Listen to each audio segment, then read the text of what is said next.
चलो देखो, अब हम लोग को जो नेक्स्ट टॉपिक की चर्चा करनी है उसे कहते हैं हिमांक। क्या कहेंगे? हिमांक।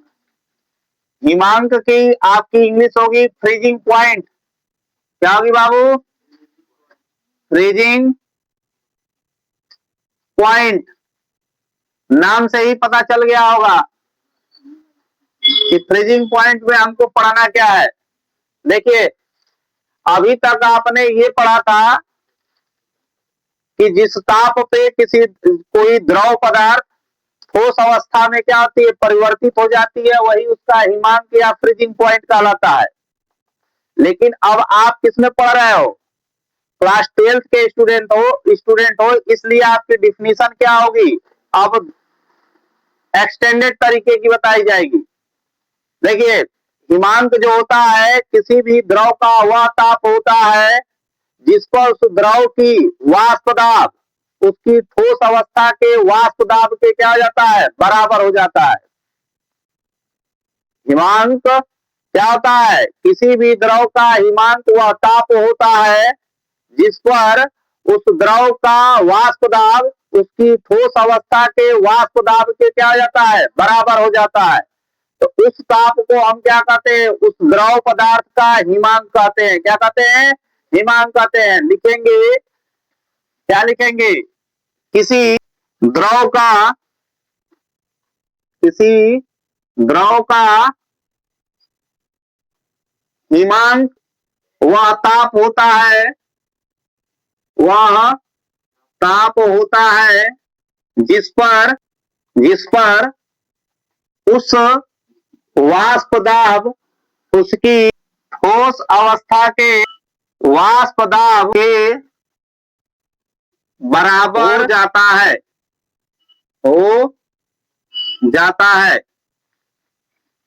क्या होता है हिमांक की परिभाषा? हिमांक की परिभाषा होती है कि किसी द्रव का हिमांक वह ताप होता है जिस पर उस द्रव का वाष्प दाब उसकी ठोस अवस्था की वाष्प दाब के बराबर हो जाता है। देखिए बाबू, शुद्ध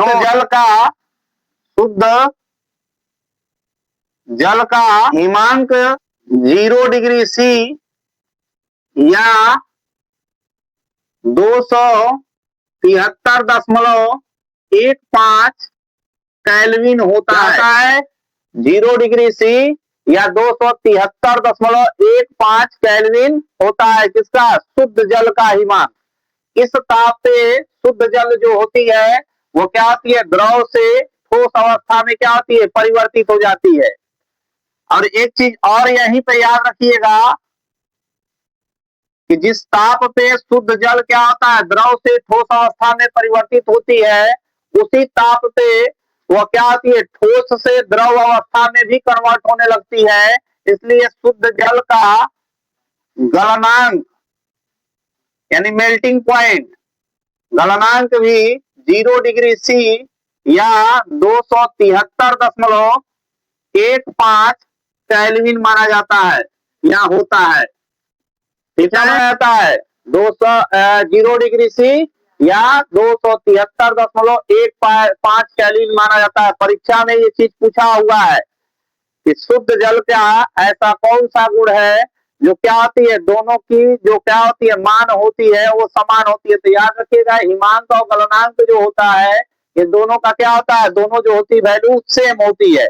इसी ताप पे क्या होती है? जब आप किसी द्रव को क्या करेंगे? ठंडा करने लगेंगे तो वह जैसे ही टेम्परेचर उसका 0 डिग्री सी या 273.15 केल्विन होगी तो द्रव से ठोस अवस्था में कन्वर्ट हो जाती है। लेकिन जैसे ठोस में कन्वर्ट होती है धीरे धीरे टेम्परेचर उसका माइनस में चला जाता है। लेकिन जैसे ही पुनः उसको इतना डिग्री का टेम्परेचर प्राप्त हो जाता है तो वो क्या होती है? ठोस अवस्था में रहती है, तो धीरे धीरे द्रव में भी परिवर्तित होना स्टार्ट हो जाती है। इसलिए गलनांक और हिमांक यानी फ्रीजिंग पॉइंट और मेल्टिंग पॉइंट का जो क्या होता है मान होता है समान होता है। आगे जो आपको हेडिंग पढ़ना है वह पढ़ना है हिमांक का अवनमन। हिमांक का अवनमन, ठीक है। इसको कहते हैं इंग्लिश में रिलेटिव लोअरिंग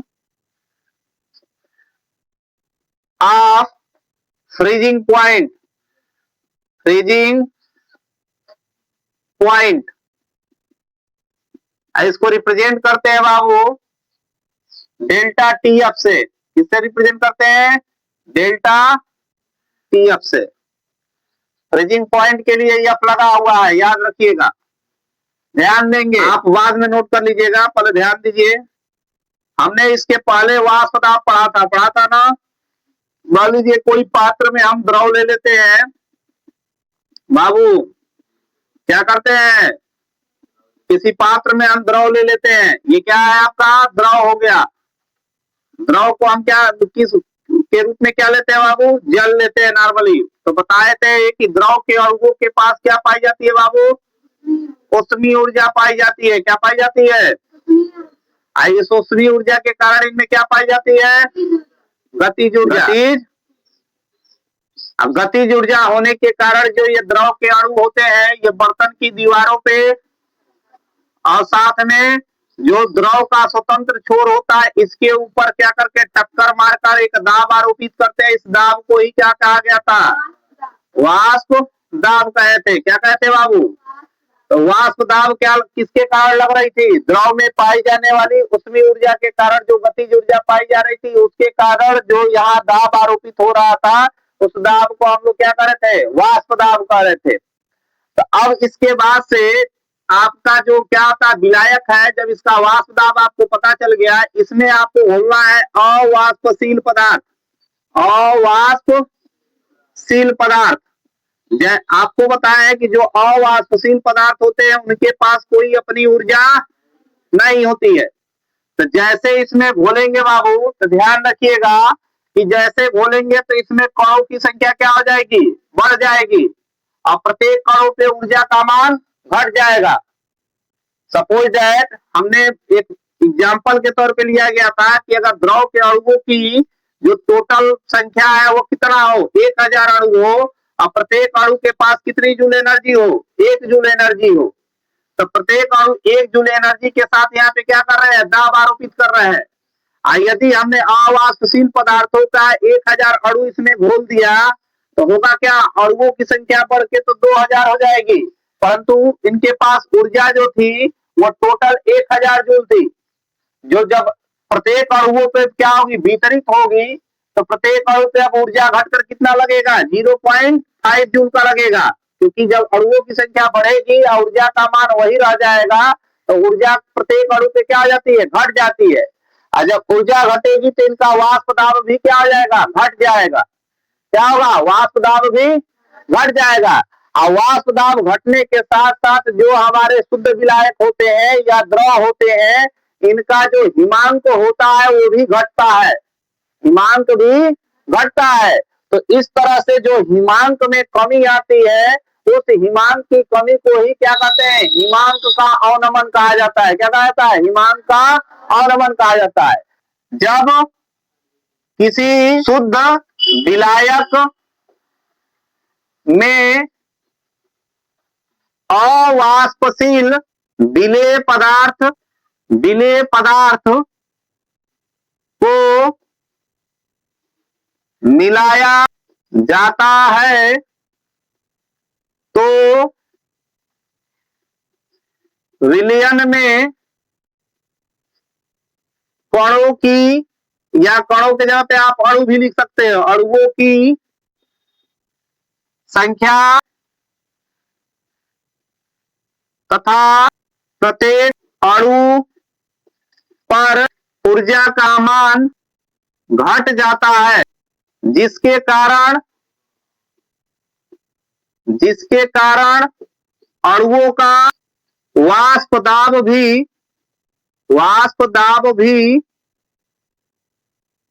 घट जाता है। घट परिणाम स्वरूप शुद्ध विलायक के हिमांक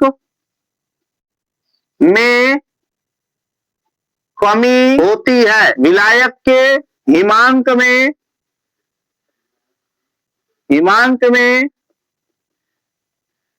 होने वाली इस कमी को हिमांक का अवनमन कहते हैं, अवनमन कहते हैं।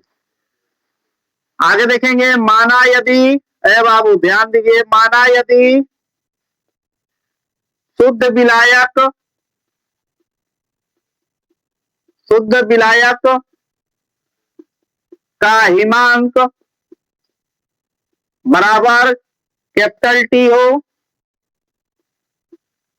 विलयन का हिमांक इक्वल टू क्या हो, टीएस हो, तो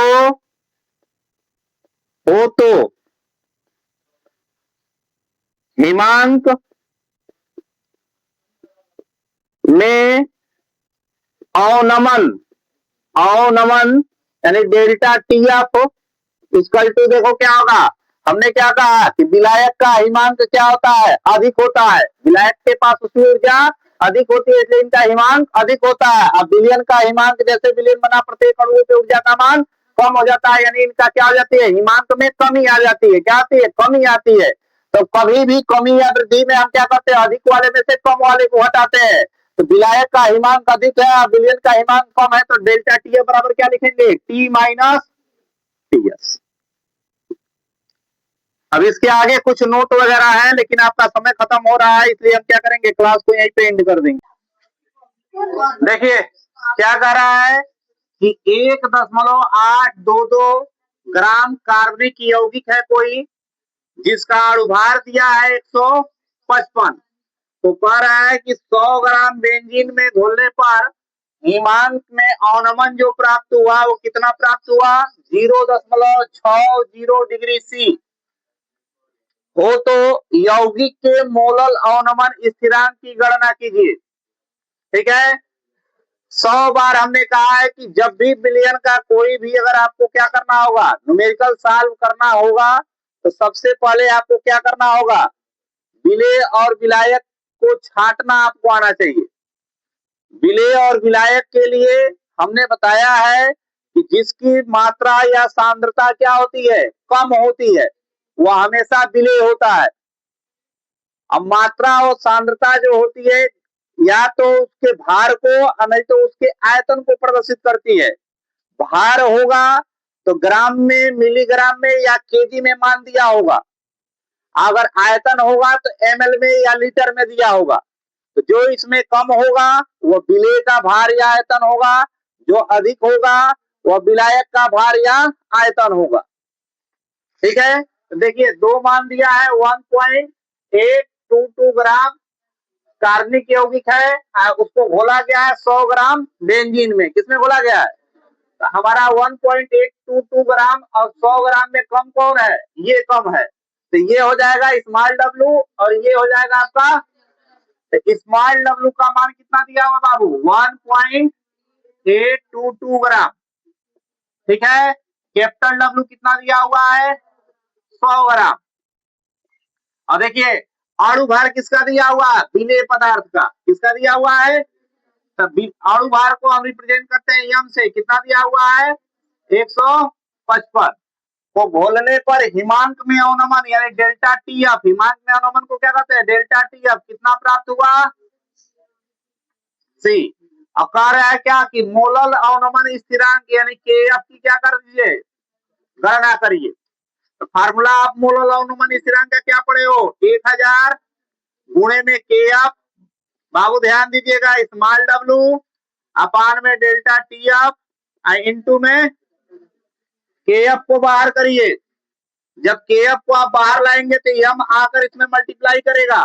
कब, जब के एफ यहां से बाहर करेंगे और नीचे वाला ऊपर चला जाता है, ऊपर का बचा हुआ नीचे आ जाएगा। तो के एफ बराबर फार्मूला आपका क्या बन जाएगा, यम इंटू होगा डेल्टा टी एफ, इंटू में हो जाएगा कैपिटल डब्लू, अपान में आपका हो जाएगा 1000, इंटू में हो जाएगा आपका स्मॉल डब्लू।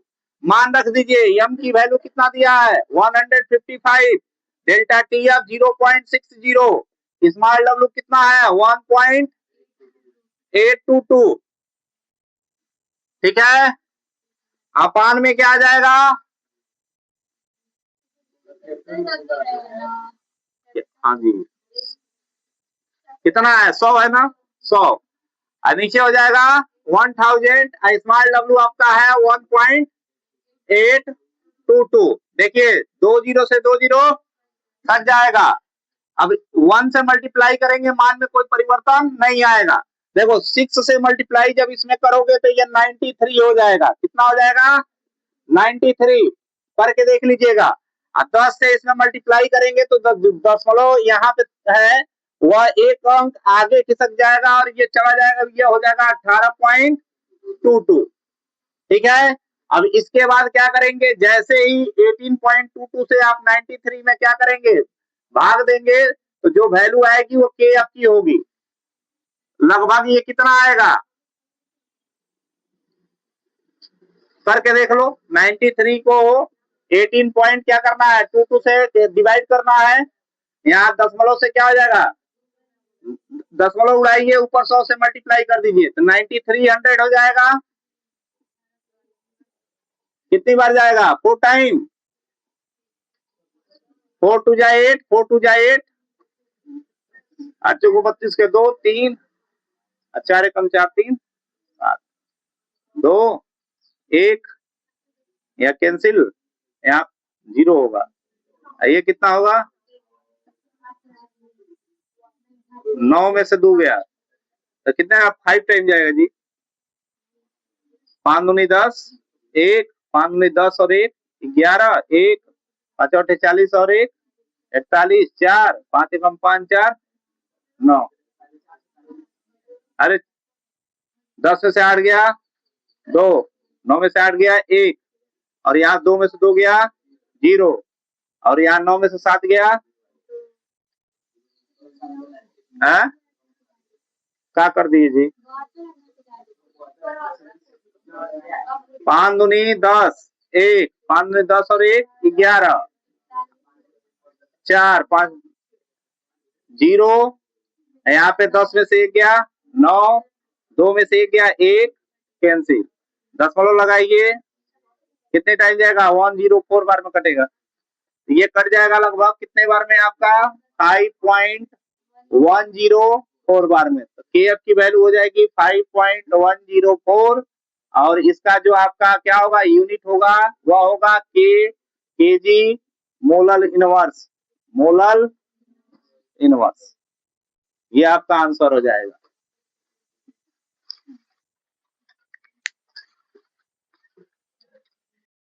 देखो अब हम लोगों को हिमांक के अवनमन में क्या जानना है। एक बहुत ही प्यारा इसमें क्वेश्चन पूछा गया है, और वो क्वेश्चन है कि हिमांक का अवनमन किसके बराबर या किसके समानुपाती होता है। तो याद रखिएगा, का इज प्रोपोर्शनल टू होता है मोललता के। किसके समानुपाती होता है? मोललता के। ठीक है। हिमांक के अवनमन को हमने क्या पढ़ा था? T minus T S is proportional to क्या आ जाएगा, स्मॉल एम। या इसको आप दूसरे शब्द में लिख सकते हो, टी माइनस टी एस को क्या कहते हैं बाबू? Delta T F is proportional to क्या आ जाएगा, एम। प्रोपोर्शनल टू हटाने के लिए यानी समानुपाती का चिन्ह हटाने के लिए कांस्टेंट लगाएंगे तो delta T F equal to हो जाएगा K F into M. K F into M. Board परीक्षा में ये पूछा गया है कि जो हिमांक का अवनमन होता है वह निम्न में से किसके समानुपाती होता है। तो याद रखिएगा, मोललता के। किसके समानुपाती होता है? हिमांक के अवनमन को हम लिखते क्या है? T minus T S is proportional to M. T minus T S होता है क्या? हिमांक का अवनमन। मोललता को हम किससे प्रदर्शित करते हैं? स्मॉल एम से। ये क्या हो जाएगा? T minus T S is proportional to हो जाएगा M. T minus T S को हम किस रूप में लिखते हैं? डेल्टा टी एफ के रूप में लिखते हैं। डेल्टा शब्द लगाया जाता है परिवर्तनशीलता के लिए, कि जो ये हिमांक में कमी होगी उसमें क्या होगा, टेम्परेचर में कमी आएगी ना, तो जो परिवर्तन होता है उसके लिए डेल्टा लगाते थे। Delta T F is proportional to क्या हो जाएगा बाबू? Small M. प्रोपोर्शनल टू हटाने के लिए एक साइन लगाया जाता है, कांस्टेंट लगाया जाता है, जिसे हम कहते हैं के एफ। क्या कहते हैं? के एफ। तो जब कांस्टेंट लगाएंगे तो बीच में इक्वल टू का साइन आ जाएगा, तो delta T F equal to हो जाएगा के एफ इंटू एम। क्या हो जाएगा? K F into M. जहां जहां के एफ इक्वल टू होता है मोलल अवनमन स्थिरांक क्या होता है? मोलल अवनमन। अब यहां से आपको मोलल अवनमन स्थिरांक की परिभाषा भी पूछी जाएगी। मोलल अवनमन स्थिरांक इसको कहते हैं केएफ। ठीक है, इसके पहले हम जब क्या था हम लोग पढ़ रहे थे क्वथनांक उन्नयन, तो उसमें भी आया था मोलल उन्नयन स्थिरांक के भी आया था ना। इस साल के बोर्ड परीक्षा में जाकर उठा कर देखिएगा, क्वेश्चन पेपर में पूछा हुआ है कि मोलल अवनमन स्थिरांक को परिभाषित कीजिए।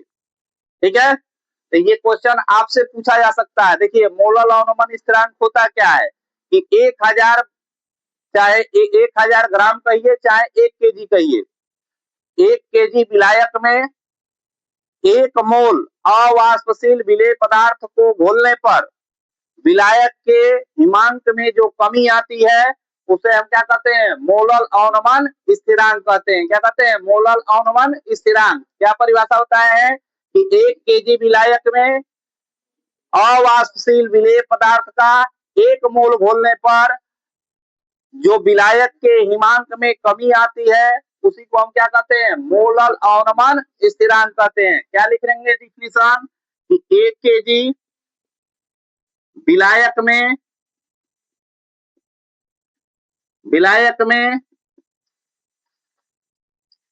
1 मोल अवाष्पशील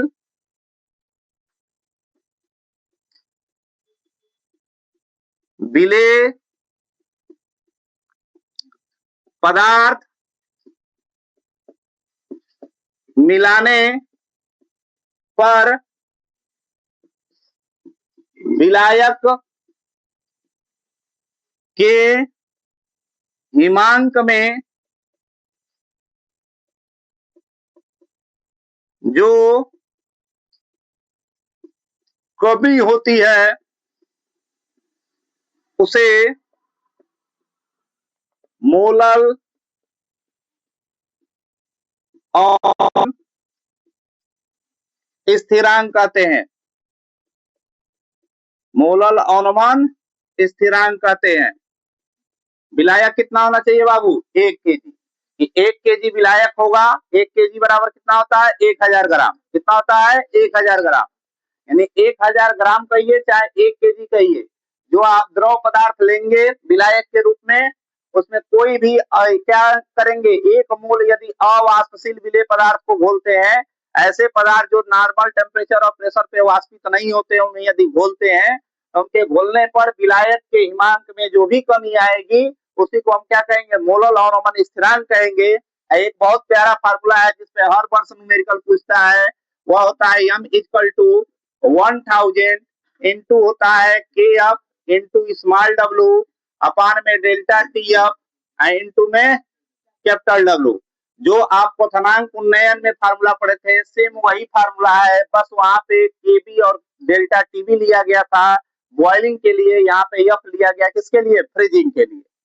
और इसके बाद से एक और फार्मूला आपका आता है, वो होता है आणविक, क्या होता है बाबू? आणविक अवनमन स्थिरांक। अवनमन स्थिरांक ये भी पूछ सकता है आपको। आणविक अवनमन स्थिरांक को Km से रिप्रेजेंट करते हैं। किससे रिप्रेजेंट करते हैं? Km से। इसमें क्या बताया गया था कि जो विलायक का जो भार है वो कम हो जाएगा, 100 ग्राम हो जाएगा। 100 ग्राम विलायक, सेम परिभाषा है, बस क्या होगा? विलायक में क्या होगी? कमी आएगी। 100 ग्राम विलायक में 1 मोल अवाष्पशील विलेय पदार्थ को मिलाने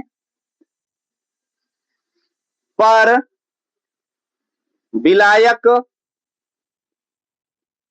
के हिमांक में जो कमी आती है उसे आणविक अवनमन स्थिरांक कहते हैं। क्या कहते हैं? आणविक अवनमन स्थिरांक कहते हैं।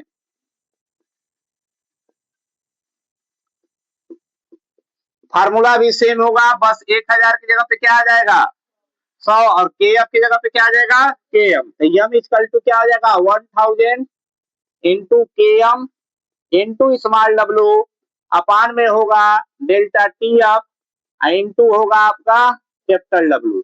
ये आपकी क्या हो जाएगी आणविक अवनमन स्थिरांक की क्या हो जाएगी परिभाषा हो जाएगी। इन दोनों का इन शब्दों का मतलब क्या है यहाँ पे लिख दे रहे, जहां स्मॉल यम जो है बाबू जो विलेय पदार्थ आप ले रहे हो उस विलेय पदार्थ का अणुभार है। क्या है अणुभार है। ठीक है।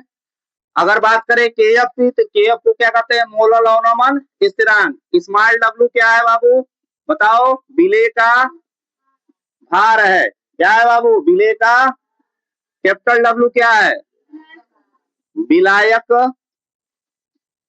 का भार। और डेल्टा टी एफ क्या है हिमांक में अवनमन। हिमांक में अवनमन।